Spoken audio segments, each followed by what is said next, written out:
prédica de la enseñanza para hoy. Ejemplos para nosotros. Vamos a ver ejemplos que nos dio Dios y que todos conocemos para nosotros. Y de hecho el título de la prédica sale también de ahí, de la palabra. Entonces va a hablar de ese tiempo en que el pueblo de Israel fue sacado de Egipto como esclavo, cruzaron el Mar Rojo, que se abrió el Mar Rojo, y llegaron allá al desierto cuando Moisés subió por la tabla de los mandamientos, y estos como se tardaba 40 días en regresar de la montaña, y esto no va a volver nada, hagamos una rombita, hagámonos un becerro de oro, festejemos, y tomaron esa decisión en la carne. Vamos a hacer rumba, vamos a irnos de rumba, vamos a hacer eso. Y miércoles, pues Pablo aprovecha y dice, esto debe ser un ejemplo de todo lo que hemos estado hablando, del sexo, de la comida, de la bebida, de la plata, o sea, del dinero, de qué decisiones tomaron y las consecuencias que eso les arrojó. Esas consecuencias que trae tomar decisión. Entonces Pablo empieza diciéndoles así en el versículo 1. Porque quiero que no ignoren, creyentes, híjole, acuérdate que le está hablando a la iglesia de Corinto y aquí te está hablando a ti y a mí. Y entonces te empieza diciendo Dios, no quiero que tú que me estás escuchando ignores que nuestros padres, en ese caso allá la historia del pueblo de Israel, estaban todos bajo la nube, ¿se acuerdan? Que de día iba una nube, una columna de nube y de noche una de fuego. ¿Qué significa eso? En la nube ahí está entre corchetes, en la cual la presencia de Dios iba delante de ellos. El Espíritu Santo. La presencia de Dios significa en esa columna de nube en el día y de fuego en la noche. Era la presencia de Dios la que iba delante de ellos. Y todos ellos pasaron, todo el pueblo de Israel pasó, ahí dice entre paréntesis, milagrosamente y con seguridad. Ustedes van a ver bastantes corchetes en esta Biblia, porque estoy utilizando la versión amplificada. Esta es una versión gringa. Y utiliza, cuando es amplificada, explica en corchetes bastantes cosas. Entonces, cuando dice todos ellos pasaron ahí entre corchetes, milagrosamente y con seguridad. Eso fue un milagro y algo que fue seguro. A través del mar, y ahí habrá entre parchetes el mar rojo. Y todos, ¿quiénes? Ellos, el pueblo de Israel, fueron bautizados en Moisés, es decir, bajo su custodia como líder, en la nube y en el mar, es decir, fueron bautizados en el Espíritu, porque la nube y el mar, la apertura del mar representaban a quién, la nube al Espíritu Santo y la apertura del mar a Jesucristo, el camino a la salvación, allá el camino a la tierra prometido, Jesús, y la nube manifestaba la presencia de Dios, el poder de Dios en la columna fue, entonces el Espíritu Santo y a Jesús estaban ahí representados. Y dice, y todos ellos, aquí la cosa se pone bien bonita, comieron el mismo alimento espiritual, y les está hablando de alimento, que era el maná del cielo. ¿Se acuerda? El maná que caía del cielo como pan. Ese representaba a quién? A Jesús. ¿El pan de qué? De vida eterna. Nunca les faltó el maná del cielo. ¿Por qué? Porque provenía de dónde? Del cielo. Y dice que ese pueblo comió el mismo maná, el mismo alimento espiritual. Y todos ellos bebieron. Entonces está hablando de comida y de bebida. Dos temas que ella había tocado aquí en esta carta a los Corintios. Le dice, sí, pero es que aquí el alimento espiritual, la verdadera comida, el verdadero pan, es ese maná que representaba a Jesús.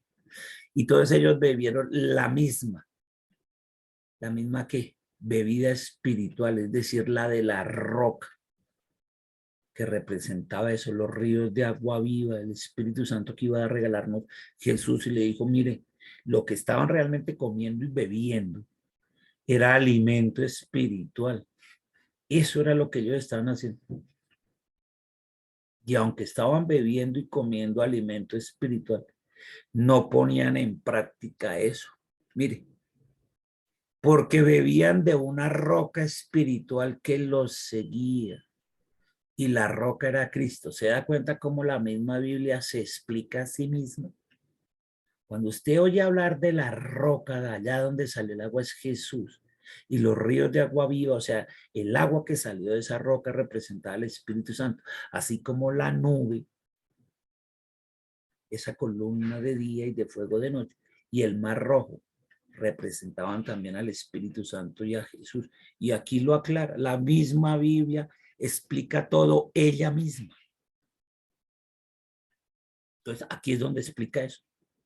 Primera de Corintios 10, verso 5. Sin embargo, Dios no estaba complacido con la mayoría de ellos. Y aquí ya nos empieza a hablar a ti y a mí. El hecho de que uno tenga ciertos hábitos espirituales como estos, puede tener hábitos espirituales, no significa que Dios esté complacido conmigo. El hecho de que yo ayune o que ore o que cante, que alabe, que dé diezmos, ofrendas, no significa que Dios esté complacido conmigo. Él se complace en las decisiones que yo tomo. Ahí es donde se complace. Y aquí es a donde los quiere llevar Pablo. A decirles, no es por todos estos hábitos. Es por las decisiones que toma. ¿Está tomando decisiones en el espíritu o está tomando decisiones en la carne? Y aquí lo va a explicar. Dice, Dios no estaba complacido con la mayoría de ellos, la mayoría. Porque fueron esparcidos por tierra en el desierto. ¿Por qué? Por su falta de dominio propio. Lo llevó a la desobediencia que lo llevó a la muerte. Uy, duro. ¿Cuál era el problema? Que no dominaban su cuerpo. No lo dominaban. Dejaban que el cuerpo les dijera qué decisiones tomar. Y ahí les está diciendo. Por eso fueron esparcidos. Porque no tenían dominio propio, no tenían autocontrol, tomaban muchas decisiones en la carne. Y esas decisiones en la carne, el no tener ese autocontrol, ese dominio propio, lo llevó a la desobediencia. Y esa desobediencia a muchos de ellos lo llevó a la muerte. Entonces ahí Pablo les está diciendo, mire, muchas veces las decisiones que uno toma en la carne pueden traer consecuencias tenaces. Y aquí les está recordando a los de Corinto algo que había sucedido, esto fue hace casi 1700 años atrás. O sea, casi 17 siglos atrás había pasado esto. Y le recordó esta historia, les dice, mire, esta historia es muy conocida por todos nosotros. Tú que me escuchas también la has oído muchas veces. Dice, pero es que este es el significado. El significado es que esta gente tomó muchas decisiones en la carne y sabemos las consecuencias que eso trae. Entonces, ojo, el tema está aquí. Pablo les está diciendo a los de Corinto, la esencia está aquí en no tener ese dominio propio, en no dominar la carne. Entonces dice Pablo ahí, o Dios, mejor dicho, a través de Pablo. Dice, ahora bien, verso 6. Estas cosas, ¿qué cosas? Ahí dice entre paréntesis. Las advertencias y amonestaciones que hacía el Señor sucedieron como ejemplo para nosotros. Y ahora usted ya entiende el título de la prédica, salió de ahí. Todo esto que estamos viendo y que tú y yo también conocemos, aparte del pueblo de Israel, es un ejemplo para ti que me estás escuchando y para mí. Es ejemplo para nosotros. Para que no codiciemos cosas malas como ellos. Y aquí, este es el versículo clave de hoy. Todo eso Dios lo trae a recordación y este es un ejemplo súper práctico para que no codiciemos cosas malas como ellos y tomemos decisiones en la carne. No lo hagamos. Dice aquí, mire, todo este es un ejemplo para nosotros. Pablo no está diciendo, ese fue un ejemplo para ellos. No, el ejemplo es para nosotros. Y le está escribiendo a la iglesia de Corinto diciéndole eso. Le dice, mire, verso 7, no sean adoradores de dioses hechos a mano. Allá estaba Afrodita, Zeus, todos esos. No sean adoradores de dioses hechos a mano. Bueno, y aquí la iglesia tradicional también le dice, miren, no adoren cosas hechas a mano, como lo fueron algunos de ellos, tal como está escrito. Ahí dicen, ¿dónde? En la escritura, es decir, como tal escrito en dónde? En la Biblia. Mire, ese pueblo allá, en ese momento, en esto que le está recordando, le dice, el pueblo de Israel, cuando sucedió eso allá, hace 1700 años, se sentó a comer y a beber. Escuchen, a comer y a beber después de sacrificar al becerro de oro en Horeb. Estaban aquí criticando, ¿se acuerdan que vimos en días pasados? Ay, es que aquí venden la carne que sacrificaron allá a Zeus y a otros, no sé qué. Miren, pues es que esto lo hizo el pueblo de Israel. Miren, allá se sentaron a comer y a beber después de haber sacrificado al becerro de oro en Horeb. Ese que le hicieron hacer a Aarón, el hermano de Moisés, mientras está arriba, fabricó un becerro de oro, porque además ese era un dios. Ese becerro de oro magnificaba a un dios que tenían allá, los de Faraón, allá los egipcios, y estos volvieron a hacer un becerro de oro. Y alrededor de ese becerro de oro comían y bebían. Ese beber no era agua, no era agüita para la sed, era alcohol. Se emborracharon alrededor de ese becerro. Entonces se sentaron a comer y a ver. Y si ojo, se supone que aquí, ¿y qué comida era la que tenían ellos en ese instante? A ver, ¿qué podían haber comido? Pues el maná porque no tenían más. O a ver, ¿qué otra cosa? Y con el maná de Dios, que era de Dios, que provenía del cielo, lo usaron fue para comer ahí, para llenarse la barriga mientras hacían la rumba y la fiesta alrededor del becerro. Es decir, que lo que les dio Dios, que venía del cielo, el maná, lo usaron para llenarse la barriga y para tomar y hacer su fiesta. Y eso es tenaz. Porque aquí eso es lo que les está diciendo. Nosotros podemos cantar, diezmar, hacer muchas cosas para Dios, pero mire, Dios no puede ser burlado y engañado. Y eso mismo que les había dado Dios lo utilizan para eso, para comer y para beber. Como a muchos de nosotros Dios nos da el trabajo y que uno lo utilice para cosas que no son. ¿Qué cosas? El salario que uno se gana. Mire, es eso. ¿O quién nos dio el trabajo? No nos lo dio Dios. Bueno, y cogió uno y hace eso. ¿Ven? Eso es lo que le está diciendo. Les habían dado la comida eso y armaron con esa comida, venga, alrededor de ese becerro. Y entonces les está dando a entender al pueblo de Israel, le dice allá y a todos los de la iglesia de Corinto, miren, es que ese fue un ejemplo muy tenaz de decisiones todas en la carne. Porque el becerro de oro no fue que se hizo en media hora, eso tardó unos días en fundir el oro, quemar todas las joyas que tenían de oro, hacerse un horno para fundir las joyas y después eso, armar la maqueta en barro ahí del becerro, echar el oro fundido, dejar que cuaje. Eso llevó su tiempito y háganle, papá.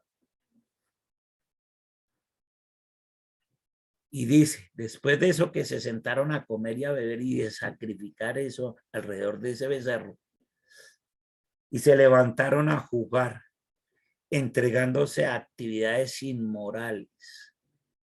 Entonces, como estaban en la rumba tiene sus efectos. Ahí ya, pasadito, no venga.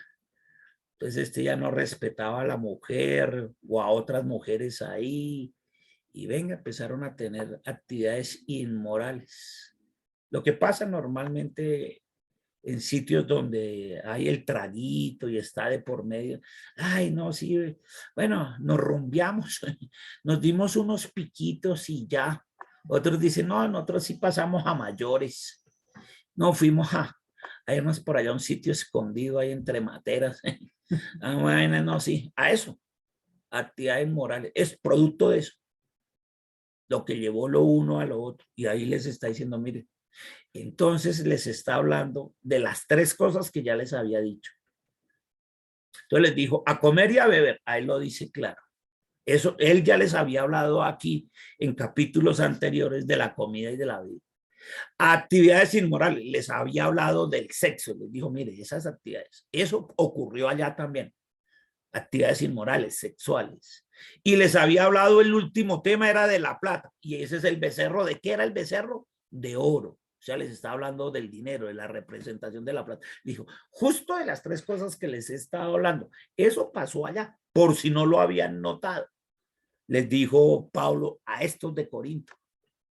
Entonces de pronto uno dice, hola, ¿y verdad? Sí, habló de las tres cosas. Y mire, decisiones que tomaron en la carne. Y dije, ese fue un error gravísimo que tomaron allá. Ahora les va a hablar de las consecuencias. Dice, o sea, es como diciéndole, ¿se dieron cuenta que aquí hablamos del sexo, de la comida, la bebida y del dinero? Ahí están las tres. Ahora hablar de las consecuencias. Entonces empieza él a decirles de parte de Dios. Ya le habla a la iglesia de Corinto. En este caso te está hablando a ti y a mí. Y nos dice, Dios, no debemos permitirnos. ¿Qué quiere decir no debemos permitirnos? No tolerar. Nosotros los cristianos no toleramos la inmoralidad sexual. No la toleramos. No la permitimos.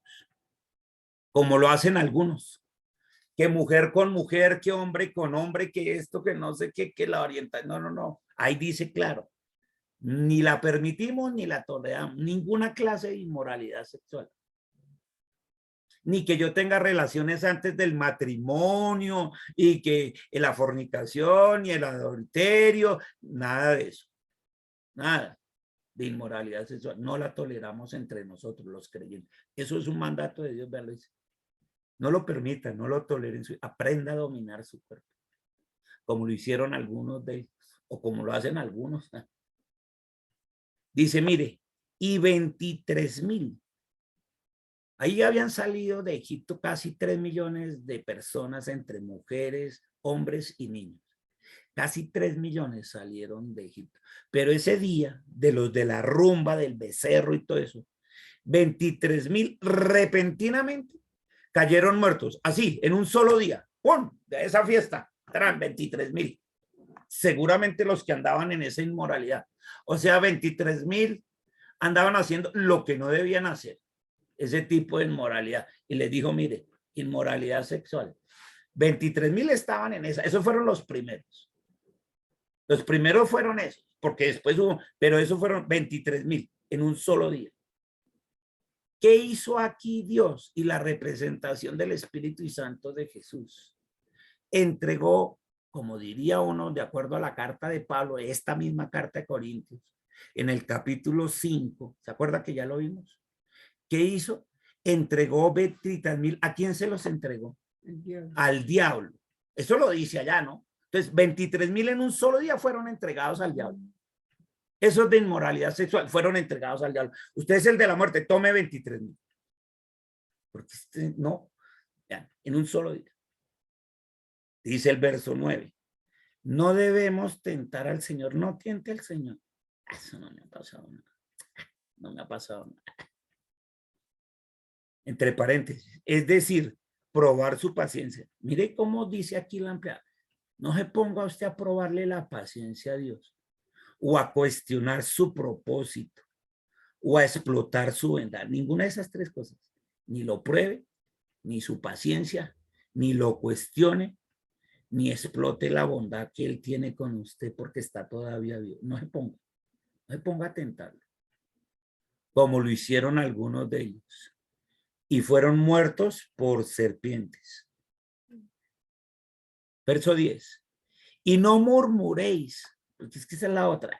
Es que, venga, no, eso no, eso el pastor, eso, no, esto es la palabra, yo solo estoy leyendo.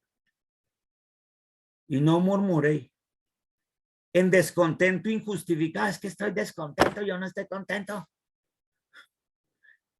Y fuera de eso, cree que lo justifica. No, ese no está justificado. Ahí dice, no está justificado. Como lo hicieron algunos de ellos. Y vuelve y le repetía cada rato, así lo hicieron ellos también. Intentaban justificarse. Ay, es que Moisés no baja con los mandamientos y nosotros aquí ya casi 40 días aburridos. Ay, no, es que eso espiritual es muy aburrido. Ay, son muy hartos, uno vive en la vida chévere. Hagámonos el becerrito y la rumba. Bueno, como quisieran justificarlo, digo, no, como lo hicieron antes. Y fueron destruidos ¿por quién? Por el destructor. ¿Quién es el destructor? El diablo, no es Dios, ¿no? Y fueron destruidos se entregan a Satanás.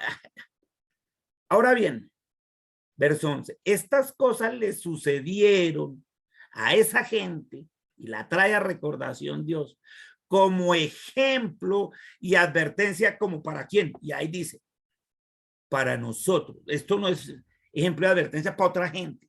Esto es para creyentes. Mire cómo empieza diciendo el lado izquierdo. ¿Cómo dice el primer versículo? No quiero que ignoren. Creyentes. Esto no es para no creyentes, esto es para gente creyente. Entonces le está diciendo, no quiero que ignoren todo esto que ha dicho. ¿Quién dice eso? Dios. No ignore lo que está diciendo, porque esto es ejemplo y advertencia para nosotros. Fueron escritas, todo esto que está escrito aquí, que Dios le está hablando a ti y a mí, fueron escritas para nuestra instrucción, es decir, para amonestarnos y para equiparnos. A unos para amonestarnos, para sacarnos tarjeta amarilla, y a otros para equiparnos con, pues para que no nos pase, para que no dejemos caer en tentación. Para eso es que suceden, para que no nos sucedan estas cosas. Sobre quienes han llegado los fines de los siglos, ¿sí? Estamos cerca de la segunda avenida del Señor. Versículo 12, por tanto, y este versículo es muy conocido, ahora usted lo va a entender a mayor perfección. Por tanto, el que piense que esté firme, eso a mí no me pasa. Eso a mí no me va a ocurrir nada, no, yo la tengo clara. Por tanto, el que crea que está firme, es decir, que se crea inmune a la tentación, siendo demasiado confiado en sí mismo y farisaico. Cuídese de no caer, cuídese de no caer. Si cree que está firme y que no, cuídese de no caer en el pecado y la condenación. Ahí lo habla claro, cuídese de no caer en el pecado y la condenación. Verso 13, que también es bien conocido. Ninguna tentación, independientemente de la fuente. Si la fuente es el diablo, si la fuente son los amigos, los compañeros de la empresa, los compañeros de la universidad, los profesores, los parceros, no importa quién es la fuente que lo tentó, no importa. Los ha alcanzado y los ha seducido, que no sea común a la experiencia humana. Ninguna tentación es inusual o está más allá de la resistencia humana. Fíjese lo que está diciendo. Dice, sí, van a caer. Si andan entre eso, van a caer. Pero Dios es fiel. Si usted se mantiene no pegado de la experiencia humana y de esos compañeros y de esos amigos, bien sea de la universidad, del colegio, del trabajo, familiares, dice, mire, si usted se mantiene más bien fiel a Dios y a su palabra, porque Él es compasivo y digno de confianza. ¿Qué dice? Que Él es compasivo y en Él usted puede confiar. Él no dejará que usted sea tentado más allá de su capacidad. Si usted permanece en su presencia, pegado a Él, ¿no? Entonces Él no va a dejar que usted sea más tentado más allá de su capacidad. El problema es cuando usted no anda pegado a Él. Se me lo llevó la tentación más allá de su capacidad para resistir. Entonces, el que Él es fiel y usted mantiene fiel a Él, así la gente lo tienten donde sea. Dice que junto con la tentación que Él pasó en el pasado y ahora también y siempre proveerá también la salida. Dios, si yo estoy pegado de su mano y no me despego, no importa quien me tiente y la fuente que me tiente, Siempre Dios va a proveer para mí la salida, para que yo pueda soportarla. ¿Qué? Soportar la tentación. Ahí dice entre paréntesis, sin ceder a ella y venciendo la tentación con alegría. Antes más bien salgo riéndome y decirle, mire, sabe que me pudo tentar el que sea, pero salí vencedor. En Jesucristo, en Él que es fiel, yo soy más que vencedor. Y sí, claro que me van a tentar. Aquí está diciendo, mire que todo esto va a pasar. Pero si usted se mantiene pegado de Dios porque Él es fiel, pegado a Él y a su presencia, tranquilo que Dios no lo va a dejar caer en tentación. Él juntamente con usted va a buscarle la salida. Mi hijita, mi hijito, es por este lado. Mire cómo termina diciendo, por lo tanto, en conclusión, concretando, amados míos, huyan, huyan. A ver qué pedazo ese no se entiende. Yo huyo, tú huyes, él huye, nosotros huimos. A ver si huyan. Es decir, ahí dice la amplificada entre paréntesis, manténgase lejos, pero muy lejos de cualquier tipo de idolatría, de cualquier tipo de tentación. Y eso incluye amar cualquier cosa más que a Dios, lo que sea que le esté quitando el primer lugar a Dios, el tiempo que usted tiene para con Dios. Eso ya es esa tentación. O de participar, ahí dice, en cualquier cosa que lo lleve al pecado y lo esclavice al alma. Cualquier cosa que lo lleve a eso y lo esclavice su forma de pensar, de sentir, lo incite al pecado, lo separe de Dios. Huya, mi hermano, amado mío, huya. No se ponga a pelear la batalla de la fe, huya. Y ahí le dice bien claro, manténgase lejos, muy lejos, no medio cerquita, no es que aquí a la vueltica, no, bien lejos, lejos de eso. Por eso me gustó hoy la ampliada. Creo que es la primera vez que utilizo la versión amplificada. Esta es una versión gringa. Se llama la versión Biblia amplificada, se llama así. Y ya entiende uno por qué amplía todo, como para que no quede, todo eso, los que son los corchetes, será la parte amplificada. Como, no, es que aquí se puede entender. Hay unos que dicen, no, es que la Biblia es de libre interpretación. ¿Cómo no? No, señor, no es de libre interpretación. Aquí está bien claro. Y por eso la amplificada sí que lo deja bien claro. De hecho, cuando lleguemos al tema del amor, vamos a volver a utilizar esta, la amplificada. Era el capítulo 13, porque es muy bonita en la amplificada. Entonces uno dice, miércoles, claro, todo esto es ejemplo. Justo eso es lo que me está pasando. O en la comida, en la bebida, en la parte sexual, los amigos, los... Claro, lo peor que puedo hacer es andar separado de Dios, del Espíritu Santo y de Jesús. Lo peor que puedo hacer a mi manera. Y Dios se aparte y dice, ah, bueno, te lo coja el enemigo. Ya ahí ya no cuenta. Y esto es como ejemplo para nosotros. Aquí lo dice, esto es para los creyentes. No quiero que ignoren estas cosas, creyentes, empieza diciendo.